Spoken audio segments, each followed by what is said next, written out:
Hello everybody, this is Brian O'Haron, August 19th, 2009. Again this week, I will show my youngest granddaughter, Imogen's latest progress learning how to walk.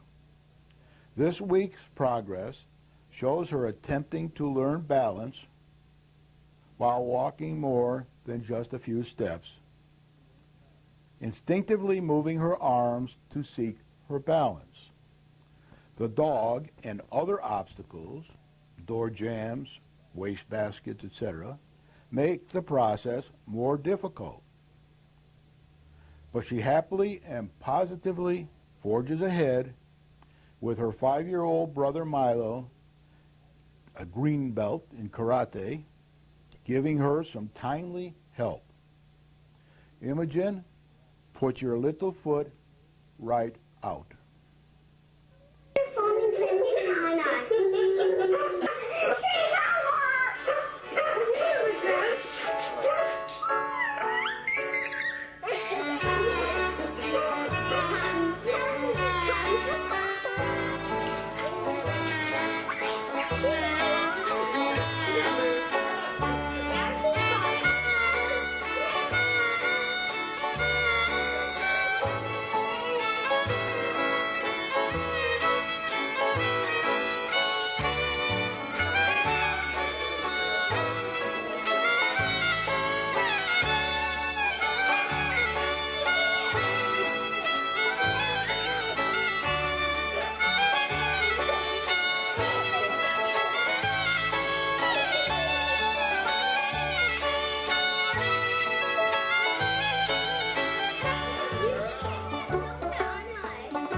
Well, Imogen is learning to walk with balance and trying to avoid obstacles.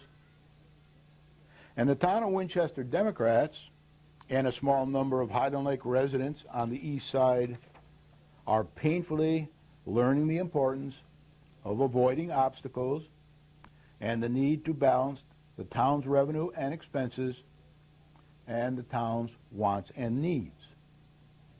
The Republican Party, the Independent Party, the Taxpayers Association, the Economic Development Commission, the Redevelopment Commission, the Water and Sewer Commission, and most taxpayers have learned this lesson long ago and are continuing to support the new town management's attempts to obtain large increases over time in the town's profitable revenue.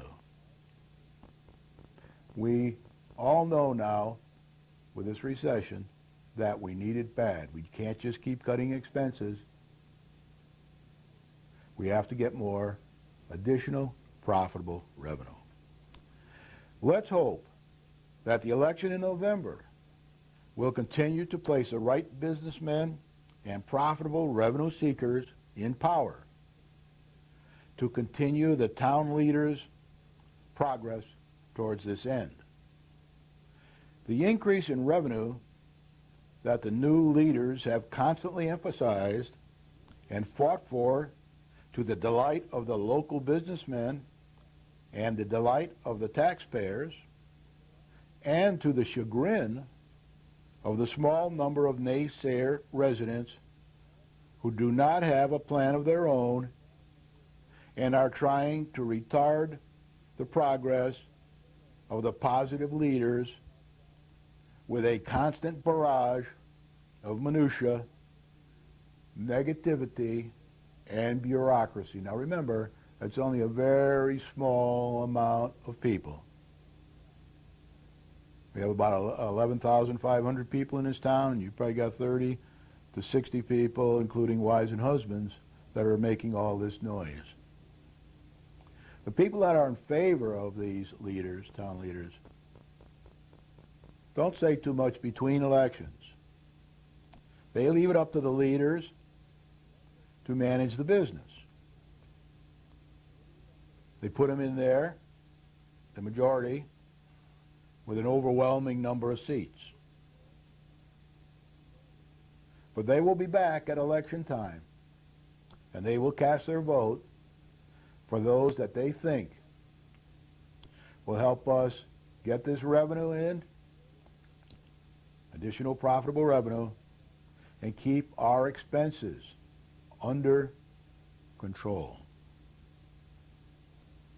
I was going to play a few clips tonight from this week's selectmen meeting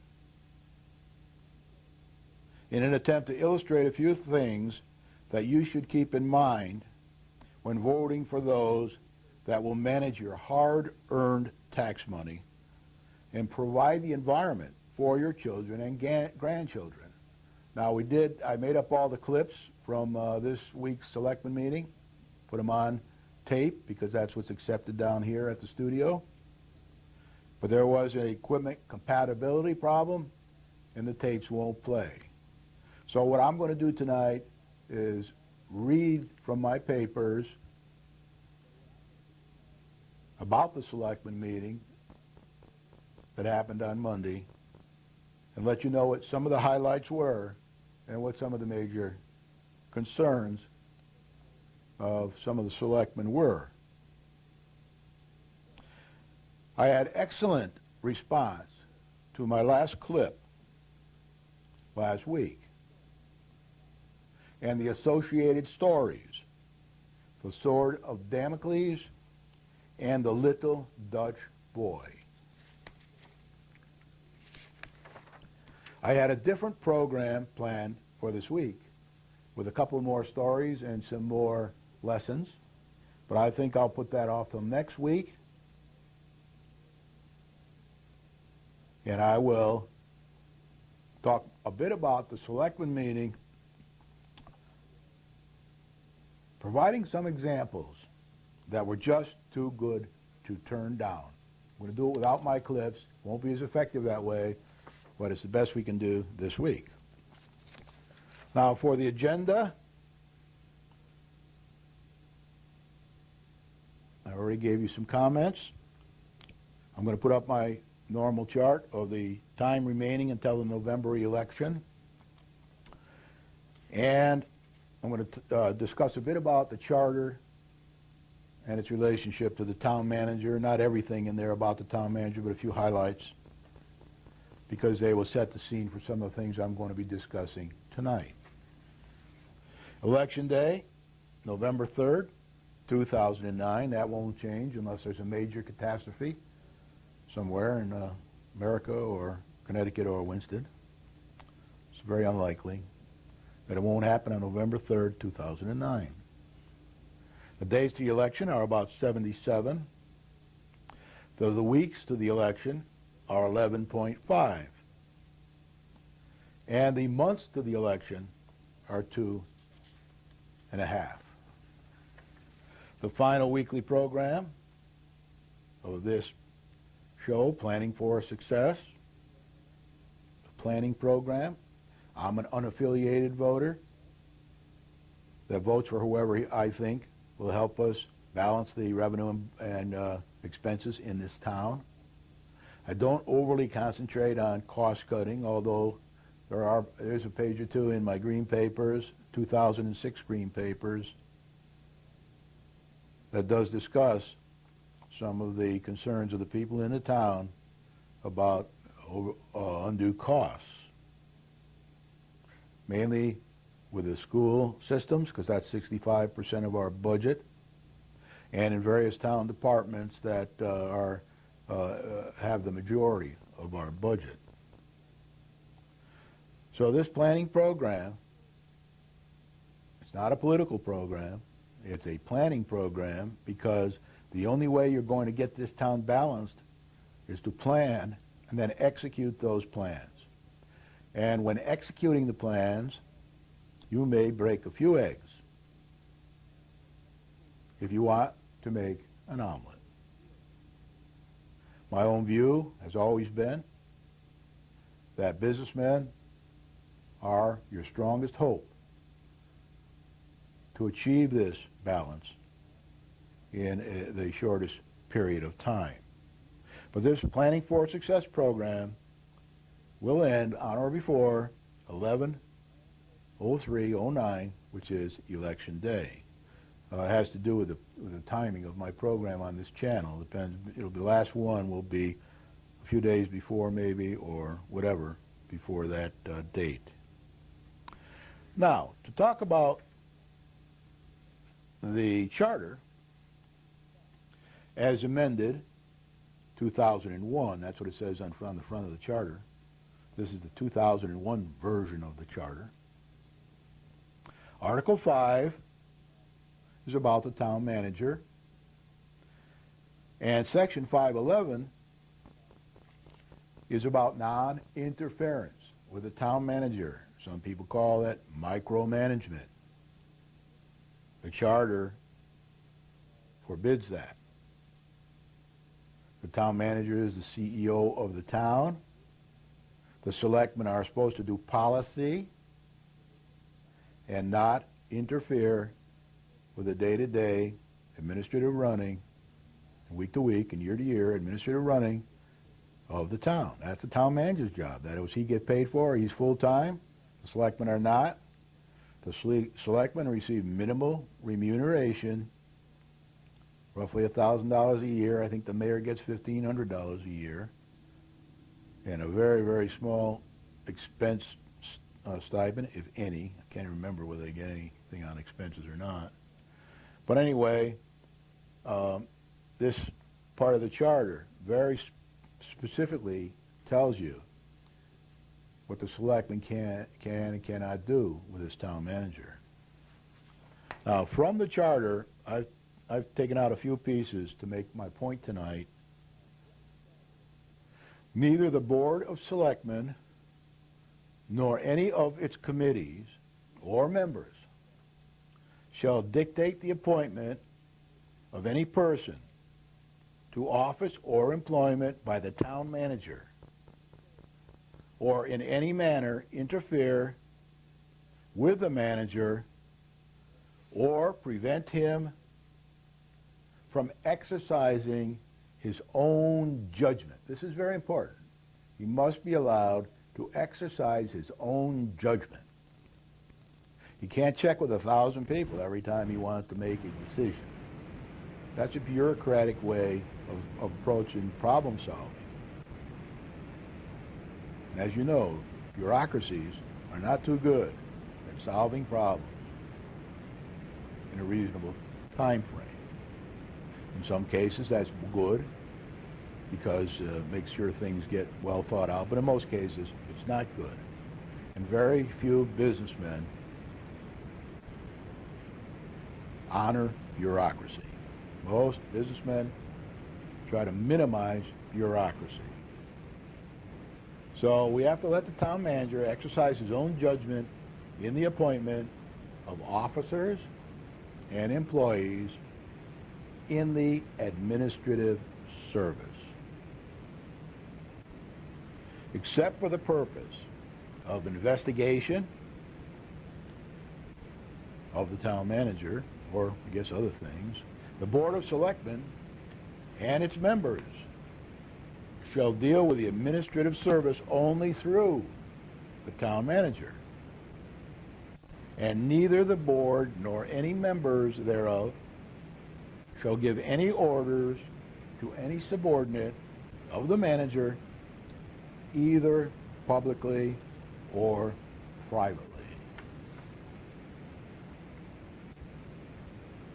Now, there's another important part in this charter for the town manager, as amended, charter as amended in 2001, and it's Section 509, the duties of the town manager.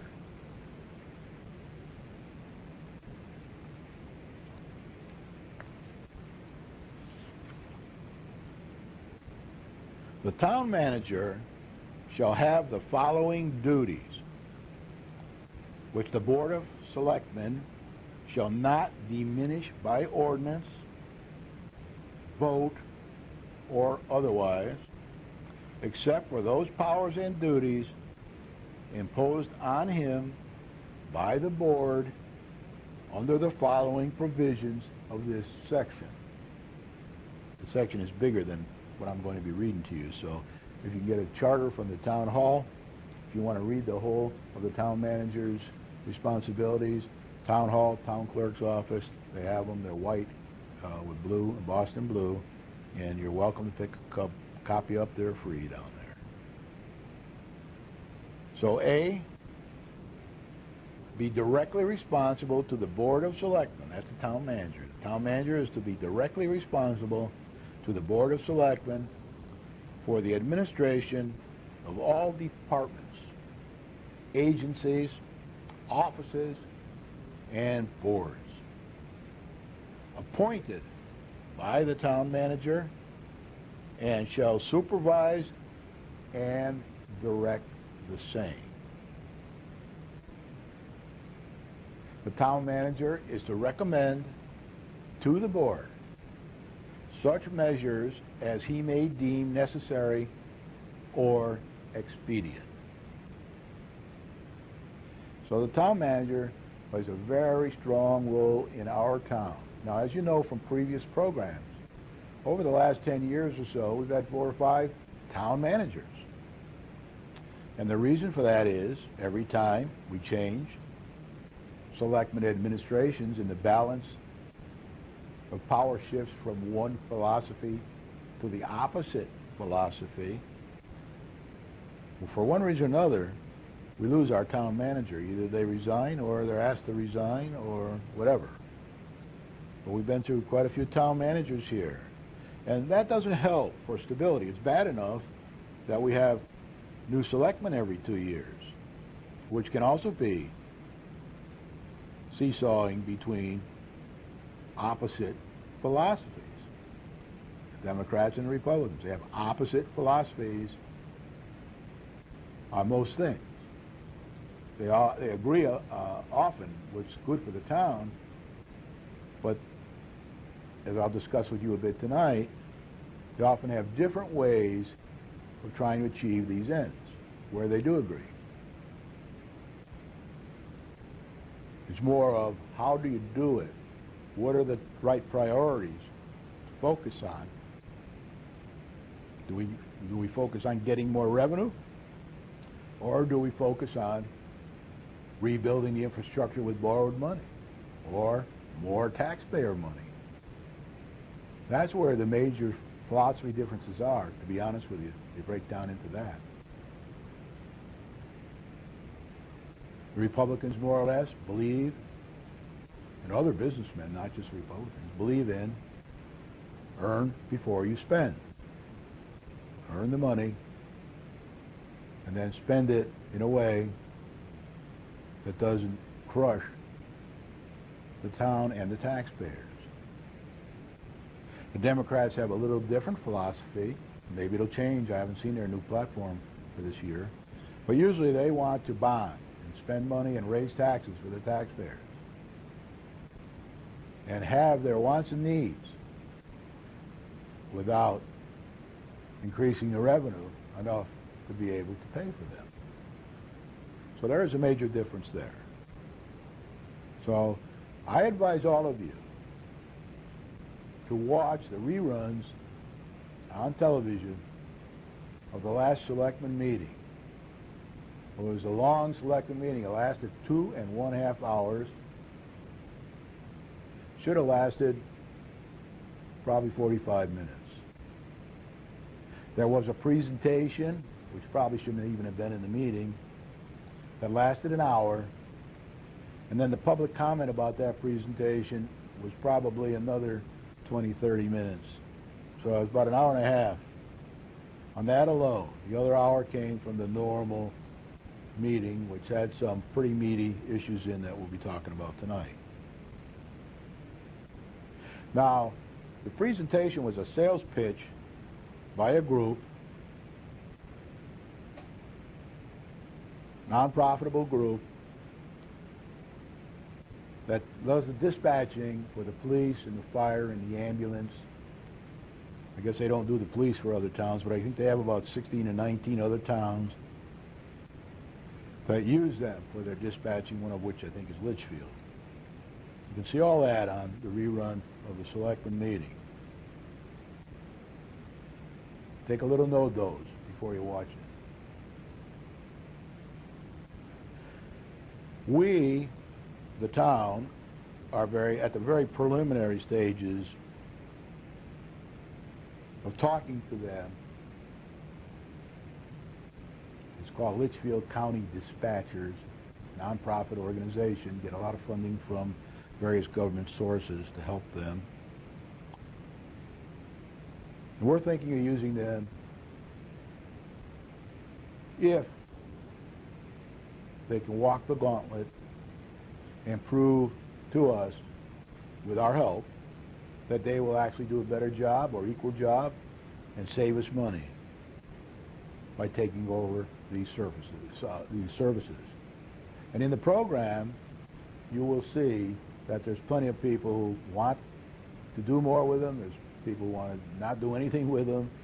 But what it all boils down to is there's a lot of work left before we have a business plan for this proposition and maybe even consider some alternatives. Long way to go.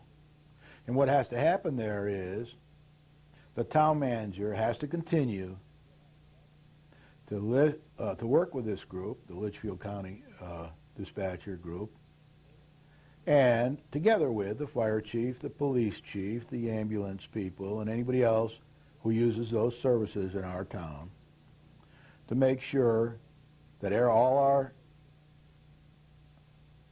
services will be at least the same, if not better, preferably better, that we can afford to use their services. So they took up a good hour and a half with the questions from the selectmen, a lot of which were pretty good.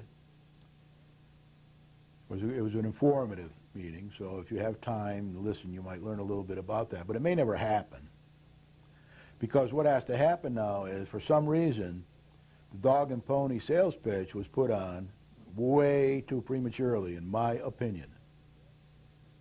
The town manager still has a lot of work to do with all these people to put together a plan that will tell us whether it's even worthwhile considering entering an agreement with these people. So there's a lot of work to do.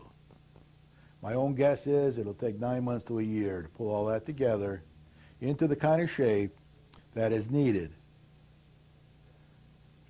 to be able to present it to the Board of Selectmen in a small, short period of time with advance information they can read before they come to the meeting, and a chance to discuss this thing with the town manager. Now, a lot of the things I'm going to talk about tonight, some of the things come from observing that meeting on Monday night. I read to you about the charter, what the town manager's responsibilities are. So it's up to the town manager to pull all these, what we call stakeholders, together, come up with a plan and a business plan. He can report progress along the way. If any individual selectman wants to be involved in this whole process, they can talk to the town manager and ask to be included in the meetings and things like that. He can either say yes, or if he thinks they're going to be a hindrance or slow the process down or play any politics, he can say no. This is an apolitical thing. This is a thing that either it'll be good for our town and we'll save money and we'll get a good service, or we won't. And politics should be kept out of it. There was a lot of sales type talk in the meeting the other night, which to my view shouldn't have been there.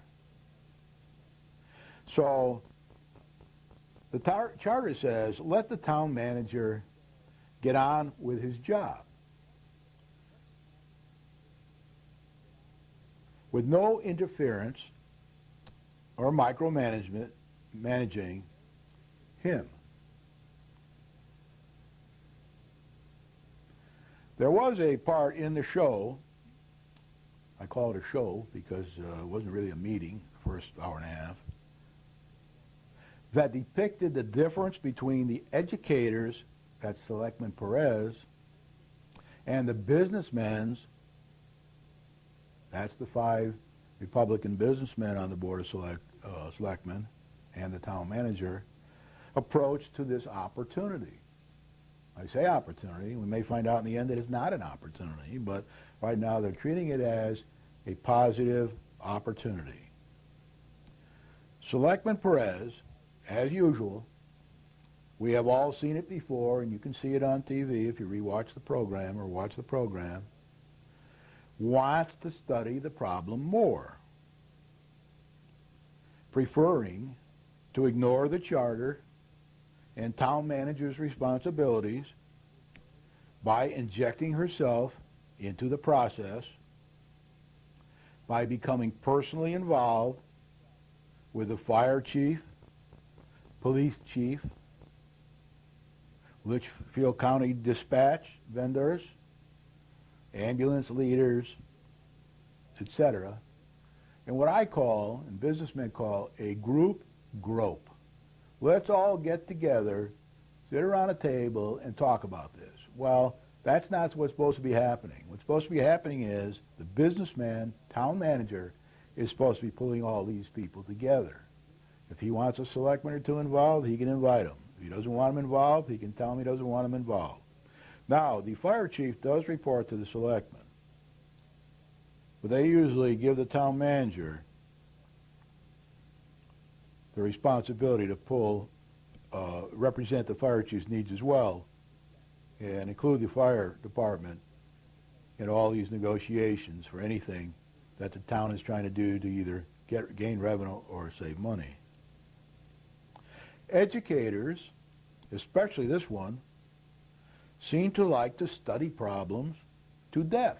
We've all seen that everywhere, not just here, and become involved at stages of problem definition and resolution where they have no business being involved. That's the town manager's job in our business. Educators, as selectmen, especially this educator, Selectman Perez, seem to have a hard time delegating, especially to the town manager. They don't feel comfortable giving up power, especially to someone who may not agree with their philosophy. They like to be surrounded by people that they can share the blame with should things eventually fail or go wrong along the road. If things go right, of course, they will be the first to take the credit.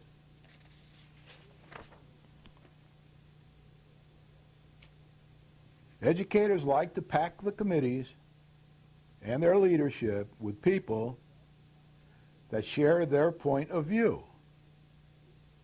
And dare I say, sometimes they even attempt to manipulate the members. I've seen it happen right here in this town. Businessmen, however, are trained to take a different approach to problem solving. As you can see if you watch the rerun of the selectmen meeting.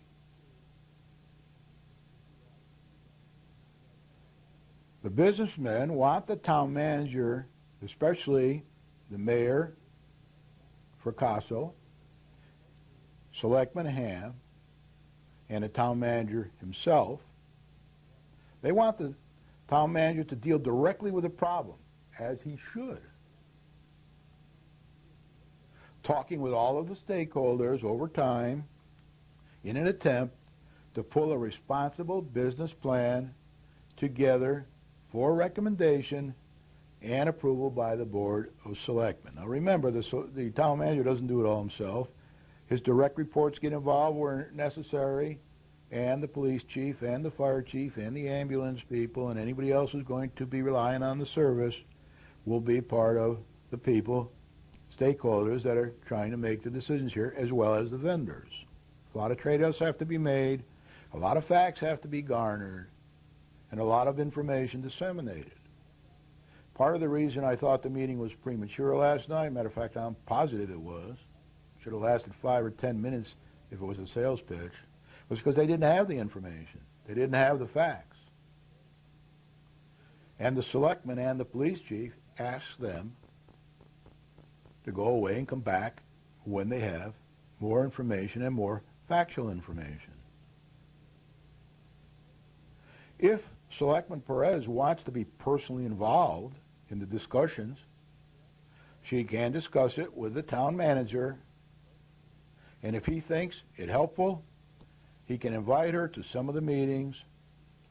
If he doesn't think she can contribute, he can say no thanks. My inclination would be, if I were him, to say no thanks. I think that she is in over her head. It's just my opinion. And she would probably be better off spending her time doing her homework in preparation for the selectmen meetings, or better yet, spend full time on her vocation at the Region 7 school, helping to provide a pristine environment for your children and grandchildren. The businessmen are not interested in large committees that interfere with the town manager getting on with his job. They want to follow the town charter. They are interested in obtaining the facts and receiving a short, well-constructed document, preferably with a 1 or 2 page summary of a proposal agreed by all stakeholders, stating that they can or cannot live with the resulting plan. And will it or will it not save us any money while providing an adequate service? And will we be able to afford the initial and ongoing costs? We don't even know what those are yet. It was one of the weaknesses in the meeting the other night. Salesmen don't usually tell you what's wrong with their service. They did say, recommend that we went and talked to other users of this service, but we did not have any papers, any plan with facts and figures on that I saw being presented. Times are tough, as you know. We need to know whether we can or cannot save costs. The number $100,000 was bandied about at the meeting. You can see it on the tape. But nobody knows what it's going to be. They haven't done enough homework to be able to tell. So we got someone who I don't think does homework themselves trying to teach other people how to do their homework. And I personally think the town manager knows better and the businessmen selectmen how to approach this problem than she does. So times are tough. We need to know whether we can or cannot save costs with this approach and still provide an acceptable service. Do all the stakeholders agree that it can be done with minimal risk over the short, medium, and long run? And there are plenty of questions in that area. In my view, the progress on this issue and next milestone should have been presented in this meeting by the town manager in his town manager's report without the sales pitch. And it should have taken no more than 5 minutes, maybe less. And we could have spent the rest of the 2 hours or so discussing the real problem. A word you never hear in any of these select meetings. The real problem. The quest for additional profitable revenue for the town of Winchester that it sorely needs.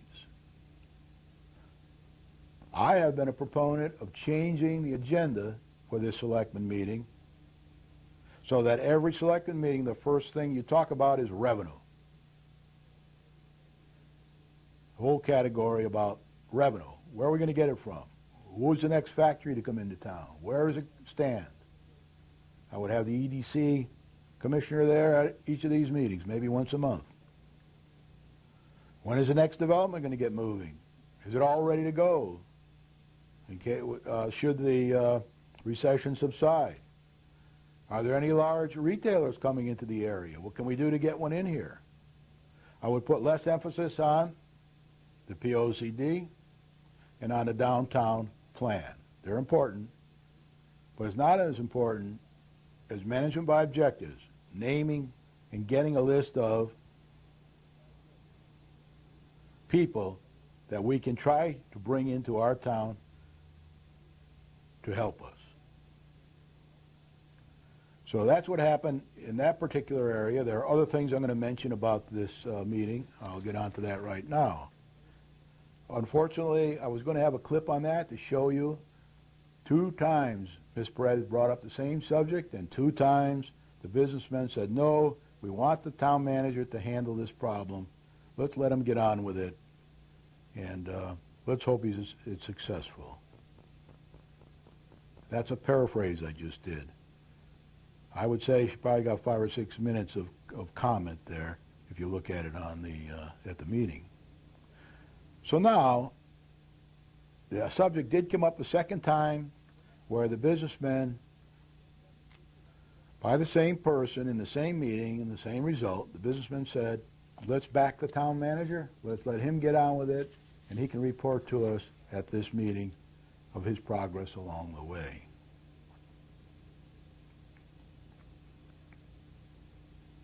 Now, Selectman Renzullo, who is a Democrat, had an idea during the meeting that I totally disagree with. He thought, and said so on the tape, that he thought we should do it ourselves. We should be the dispatch center for all Torrington and a lot of cities in the area and towns in the area. Well, that's a whole new business for us. We do it a little different way here now. But for us to get in that business, when we have so many problems of our own, and we can't even get our own revenue straightened out, and we can't get our own cost savings in order, that takes 1,000% of our time right now. We don't have a minute's time other than looking at alternatives with existing companies that have been in the business for 20 or 30 years successfully. We don't want to do it ourselves, I would say. I mean, I can't speak for the town, but I did have a clip on that. It is in the meeting. If you watch it, you can see him say that. And he has a philosophy that I don't agree with, and I don't think the other businessmen do too, and probably half the Democrats in town don't either. Selectman Renzullo, as usual, wants to spend a lot of money initially, like with energy. We have seen this philosophy many times from him during this administration, usually associated with energy. But he wants to spend a lot of money initially to perhaps save or earn a lot of money in the distant future. And that future could be pretty far off. This is a great idea if you are in a position to do it. And if it is the right thing to do. Most businessmen like to stick to their own business and not run off on tangents in areas that they know very little about. The problem seems to be that his proposals don't make practical business sense. We don't have the money to spend, that's for sure. And in this case, he would be competing with non-profit companies that are aided by others. Government and the like. Why would we want to be in that business? when we can serve our own needs more reasonably and not be distracted by building a business to nowhere, when it takes less effort to work together to create an environment necessary to attract more profitable revenue to town. Watch the clip. You will hear him say that, but nobody is going to take him up on that. It's a long, costly venture that may or may not ever pay off, and we could very well fail. Now I will talk a bit about the finances of the town, the responsibility of the finance director, and the police chief concerning the police overtime budget. These were discussed in the meeting on Monday night. The finance director, Henry Centrella, a relatively conservative man as I know him in the town, projects the overtime budget. He projects the overtime budget for the year using the latest known budget and expense information. He was at the meeting on Monday and talked about this. He takes the expenses to date, this fiscal year, and extrapolates the expenses for the remainder of the year based upon that. That's all he can do as a finance director.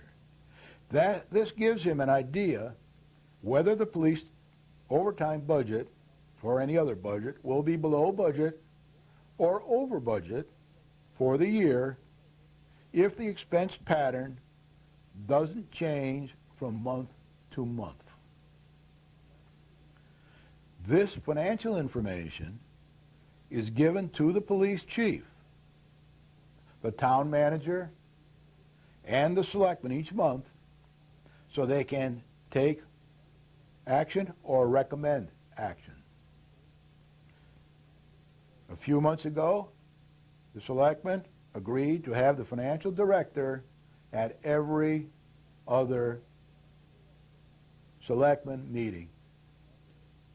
2 weeks after the month ends, to explain the financial position to them.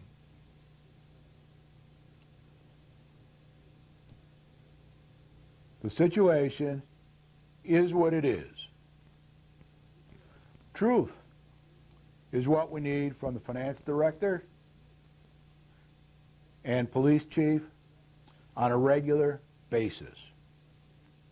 We must be able to rely on their information. The police chief, you can see this, he was at the meeting, he was on TV, he's spent a good deal of time on camera. The police chief is responsible for ensuring that he comes in within budget, and he said at the meeting he will do his best. That's his responsibility, to come in within budget, even if he has to reduce service or ask for permission to overspend. He will, in turn, produce his own projection in a few more months, attempting to rectify any over-budget situation by taking action in time, and this may even include action with the unions, the police unions, as he said on the program the other night. Both he and the town manager mentioned that as a possibility, if needed. Taking action in time to ensure that the department is on budget for the remainder of the year. That should be music to the Taxpayer Association's ears, and to every taxpayer's ears, and to everybody's ears in this town. So he wants to be, and is committed to be, on budget for this year. You can see it on TV for yourself, especially at the end of the fiscal year, the end of next June. And during this time, this is critical. Now, this discussion that was on the tape went on for about 10 minutes between the selectmen, town manager, and the police chief. I'd advise you to see the rerun. The police chief explained all the things he's trying to do that can make a difference in his budget, but may also cost him and the town some services. He listed them out. Very informative. Now he has to transpose those to paper over the next few months and show the town exactly what he's going to do each month to come in on budget by the end of the year. Now remember, if he's pretty close to being on budget and we do have extra money from some other department, it can be moved. In the last few months of the year, they can be transferred the money over to his department. Before that, he can only transfer money within his own department, as I understand it.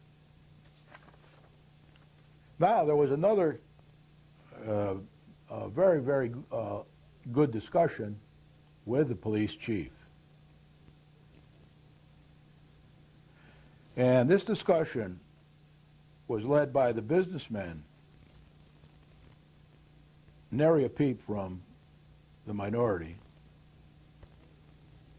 The heavy lifting, once again, with the police chief, most of it was done by the businessmen and the town manager. And in this case, Michael Ham, Selectman Ham, took the lead and started to question the police chief about his budget, making the point that it is imperative to meet that budget and to come up with a projection as soon as possible. The police says it'll take him a few months. He doesn't think he can do it until a few months, says so on the tape. But he will do it. And there was like 5 minutes and 45 seconds of this discussion between the businessmen and the police chief, and a few other things thrown in too, trying to emphasize the importance to the town, to the selectmen, and to the police department and everybody else for getting this budget in on time.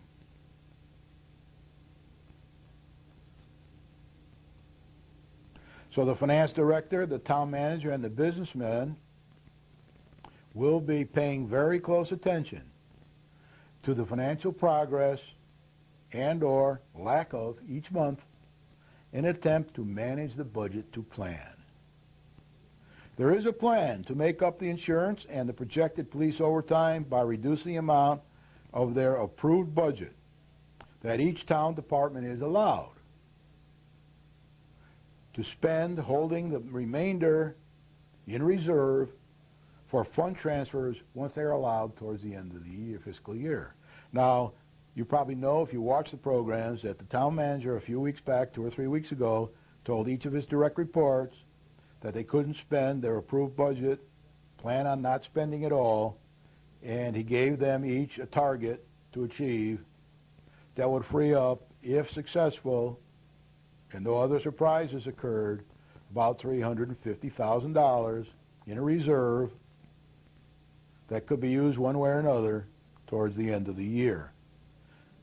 By charter, it's illegal for them to transfer money before then between the departments. So what's happening is he's setting up a reserve fund in each department that they are not allowed to touch. That can be measured every month. The town manager can come to the meeting, or Henry Centrella, a few weeks after the month ends, and say, here's how much we have in the reserve accounts in the departments, and they add up to this. And next month we can see the same, and the following month, and the following month. Police chief can do the same thing. He can say, here's how much closer I am to being on budget with my projection each month when he comes to, if he comes, at least Henry Centrella can do it if he can't, if he comes to the selectmen meeting. Contributions to this reserve, as I said, can be measured each month, so action can be taken if necessary with departments that are under their reserve budget, i.e. they're not saving enough for the rest of the year as instructed to by the town manager. And there will be problems. Some people won't be able to do it for various reasons. Once the police chief more accurately projects his police overtime budget, we'll know if the reserve will have some slack that can be used for future emergencies if they happen. Another point that came out loud and clear in the meeting was the conservatism of the town manager, thank God. The town manager discussed for about a minute his approach to managing the fiscal 9-10 budget. Now, the town manager talked during all the meeting about his approach to handling these matters. So this isn't the only place he talked about it, but he reemphasized towards the end of the meeting his conservative approach to making sure that we achieve our budget. The town manager wants to keep a tight rein on the budget by keeping forecasts and projections very conservative and realistic until more information is known from the state about their budget that'll be approved in the next month, 2, 3, 4, 5, and other revenue sources for this year's budget, our own revenue sources included. The building inspector's office, the town clerk's revenue, the revenue coming in from taxes. Is everybody going to be paying their taxes, or are they going to be dragging their feet on that? And of course, we also have less people working in these areas now than we did a few months ago. If you watch the program and its rerun called Channel 13, Charter Communications, if you want them to either replay it or to find out when they are going to replay it, and then watch it, and you'll see all this for yourself. I'm sure that the businessmen, the finance director, are in agreement with the town manager's approach. I'm also sure, as little as I know of them, that the Taxpayer Association, the Independent Party, and even perhaps a good part of the Democratic Party would also be in favor of his approach. But I'm not sure about the others. The following and last thing I'll be talking about tonight is kind of informational, but during the meeting, when the police chief was there, Selectman Renzullo suggests that saving police overtime money by perhaps turning a blind eye to the law and laws of the state, and possibly overlooking marijuana usage during police overtime hours. Now, the police chief assured him during the meeting, you can see it on TV, that very little of their overtime hours were used in marijuana cases, some for crack, and some for other more serious drugs. But not much overtime was used chasing marijuana offenders. But I'm sure the police would if they had to, and the occasions occur. But this seems a bit odd for a selectman running for office, rerunning for office, to say to the police chief and the public in a televised Board of Selectmen meeting, this is an embarrassment to himself and the Democratic Party that he represents at these meetings.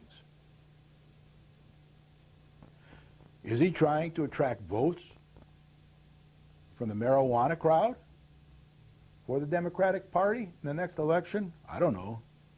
Kind of looks that way. Maybe not.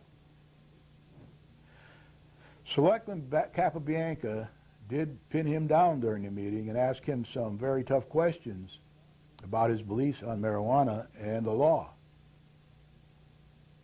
And he did give answers that I was going to play on the program, but the clip wouldn't work here, so watch it for yourself. Republican businessman Selectman Capabianca quickly questioned Selectman Rinzullo about his statements. I personally have no strong opinion on marijuana, although I've never used it, and know that there are two sides of the story. But if Selectman Rinzullo and the Democratic Party that he represents want to make marijuana legal, they should work to change the law as others have to do, even in this town. If you don't like the laws, you have to obey them and try through the system, as we were taught when we were young, to get them changed. Which candidate and party would you vote for? The one that suggests turning a blind eye to the drug laws, or one that doesn't? Think about that before you cast your vote. Now, one other thing happened. It'll only take a couple minutes. The town manager did a sensible thing after conferring with the town labor attorney down in the Public Works Department. He gave a couple guys some additional responsibilities and a little additional money for the next so many weeks until he could go through the process of finding a new Public Works director. So he conferred with the labor attorney. He did what I think is a very sensible thing and would have done myself if in business, especially in my own company that I was paying the money for and suffering the losses of or profits of. The civil service wanted to be advised beforehand, and they have hired an attorney to possibly contest the town manager's decision. To me, it looks like a little bit of a political thing here near the election. There is some bad blood there between the two groups, but it shouldn't be allowed to affect our town, its running, and its costs for attorneys. The attorneys will win in cases like this, not the town. A charter civil service conflict may exist. The town charter gives town manager certain rules, as I read out earlier in the program. The civil service has their set of rules and state statutes. So somewhere in the middle lies the truth. That has to be worked out. My advice is, as they said in the meeting on Monday, try to work it out amongst yourself. Don't spend a lot of money on legal help. But when people are sued, they have to defend themselves, or should defend themselves. We'll find out soon, but it may cost us unnecessary attorney fees in the process. With that, sorry about the clips. Maybe I'll show one or two in the future when I get the technicality squared away. Watch the program. Check with Channel 13. Thank you very much. See you next week.